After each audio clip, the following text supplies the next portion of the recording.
I can tell the story even though he's playing with me. I know this story. I wish the story were as much of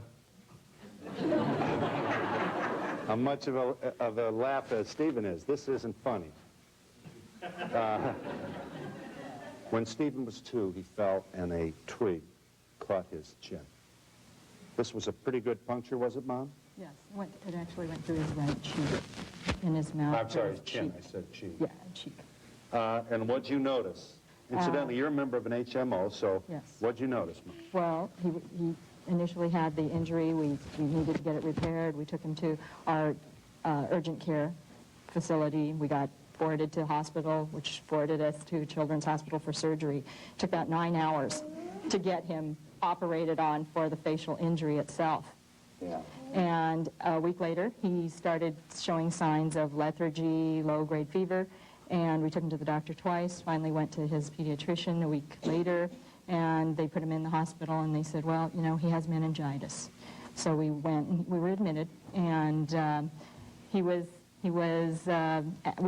first thing my husband asked was, could the stick have been poisonous? Because the injury happened just a week before. It just seemed so strange that it could have happened so quickly. Yeah. And they said, no, we don't, you know, no, that stick couldn't have been poisonous or anything. And so I asked for a scan, because I had a brain tumor myself. And he was rubbing his head, and, you know, he was quite fussy. And they said, no, we don't need a scan. And did they say the HMO doesn't cover a scan? They weren't that specific. No. They just said, no, he doesn't need a scan. Yeah. Who said, no, he doesn't need a scan? Was it a nurse at the... It was the chief resident. She's the chief resident at Children's Hospital. Right. She was called in to admit him because he was showing, the nurse realized he was really severely ill. Yes. Mom, kindly share with this audience now what is the condition of your good-looking 5-year-old son? Well, he is blind. He has brain damage. He's got cerebral palsy. He's a traumatic brain injury from that. He has a brain shunt in his head right now for drainage. He's had to learn to walk, eat, talk. He spent 5 months in the hospital when basically my philosophy is an $850 scan would have saved everything that he's lost right now. And I asked 2 doctors, 1 nurse practitioner who... This was a no-brainer in the sense that a scan should have been sure. Yes. It should have been obvious. And they could have intervened then and very likely have prevented what has happened. The scan was charted on the doctor's notes. If he did not improve, they would scan him, but they never told us that. Right. Now, let us understand why you're here, first of all. You're here to show us a beautiful young man here. But this is no doubt about it, a catastrophic legacy left by this failure to do the best diagnostic work possible under these circumstances. That's all right. That's my mic. You can have that, too.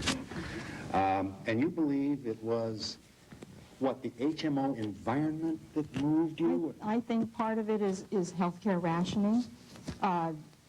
It, to me, wouldn't seem unrealistic now, especially that we've been through it. I asked 3 different people, 2 physicians and 1 nurse practitioner. These weren't just the nurses that come in and take his temperature. Right. These were people who were trained to know what was happening to him. They gave him steroids and antibiotics, which immediately helped. They gave him a lumbar puncture, which relieved the pressure in his head tremendously. But they wouldn't give you the cat. No.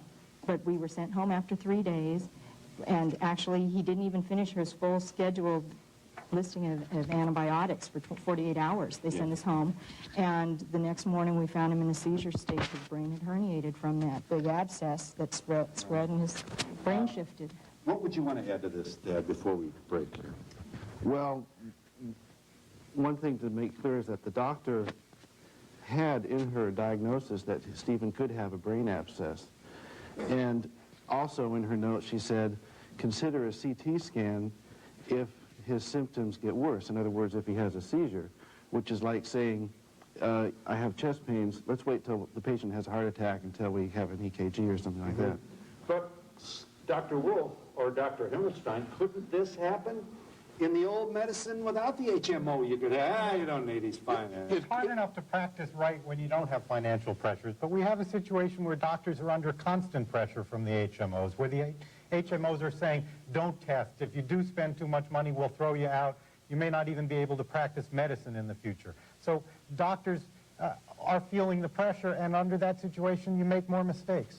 And as the fiscal year goes on, and the accountant at the HMO calls a meeting and says, hey, we're spending a lot more than last year, our profits are going to be less, I assume that the diagnostic strategies would change for the last 3 months of that fiscal year.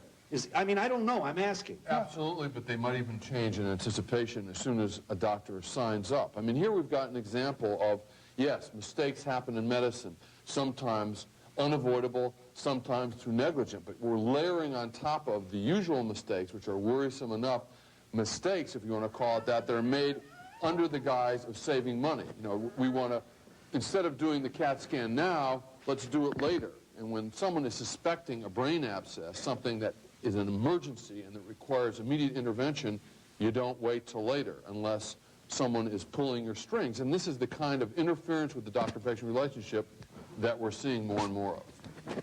And Stephen and I will be back in just a moment. Very well done.